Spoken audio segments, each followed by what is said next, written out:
देवगिरी विभागीय फेरी भगवान बिरसा कला संगम 2025।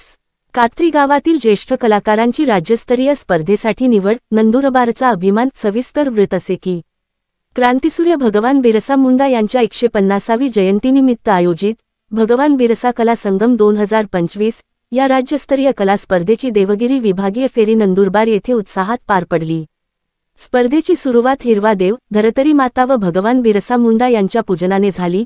कार्यक्रमात प्रकल्प अधिकारी श्री चंद्रकांत पवार, सहसंघटन मंत्री गणेश गावित, देवगिरी कल्याण आश्रमचे सहसचिव वीरेंद्र वळवी, सूर्यदर्शन संस्थेचे अध्यक्ष संदीप वळवी तसेच आदिवासी रूढी परंपरा विसरवाडी अध्यक्ष ईश्वर गावित उपस्थित होते। या भव्य स्पर्धेत 500हून अधिक स्पर्धकांनी आपल्या कलांच्या माध्यमातून आदिवासी संस्कृती, परंपरा आणि वारसा यांचे अप्रतिम दर्शन घडविले। या फेरीत कात्री गावातील ज्येष्ठ कलाकार निंबा मनजा वळवी, पिरीवाद्य यांनी दुसरा क्रमांक, तर हाना दोहऱ्या वळवी, मोडवी सुंको वाद्य यांनी तिसरा क्रमांक मिळवून देवगिरी विभागात विशेष यश संपादन केले आहे।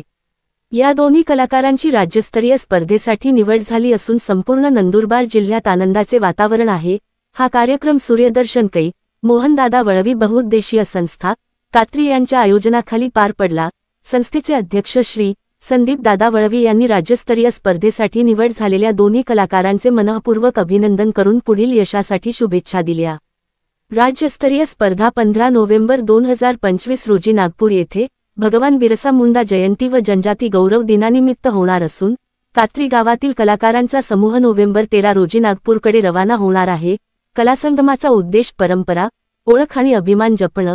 भगवान बिरसा कला मंच, प्रगती प्रतिष्ठान, जव्हार आणि महाराष्ट्र शासनाच्या आदिवासी विकास विभागाच्या सहकार्याने हा उपक्रम राबविण्यात आला आहे। महाराष्ट्रातील सर्व 47 जनजातींच्या नृत्य, गायन, वाद्यवादन, चित्रकला आणि हस्तकला या कलाप्रकारांना व्यासपीठ मिळावे, त्यांच्या परंपरांचे योग्य दस्तऐवजीकरण व्हावे आणि या कला जागतिक स्तरावर पोहोचाव्यात, हा यामागचा मुख्य उद्देश आहे। महाराष्ट्रभरातून 10,000 कलाकारांची नोंदणी। या राज्यव्यापी कला उपक्रमाला जबरदस्त प्रतिसाद मिळत असून महाराष्ट्रातील 10,000 पेक्षा अधिक कलाकारांनी विविध श्रेणींमध्ये नोंदणी केली आहे। निवड झालेल्या कलाकारांना नागपूर येथे मुख्य कार्यक्रमात आपली कला सादर करण्याची संधी मिळणार आहे। नंदुरबारचा गौरव, कात्री गावाचा अभिमान। देवगिरी विभागीय फेरीतील हे यश केवळ 2 कलाकारांचे नाही, तर संपूर्ण नंदुरबार जिल्ह्याच्या आदिवासी सांस्कृतिक अभिमानाचे प्रतीक आहे। राज्यस्तरावरही हे कलाकार आपले कौशल्य प्रदर्शित करून जिल्ह्याचे नाव उज्ज्वल करतील, अशी अपेक्षा व्यक्त केली जात आहे। SK पब्लिक व्हॉइस न्यूजसाठी नंदुरबार जिल्हा प्रतिनिधी सुनील वळवी यांचा खास रिपोर्ट।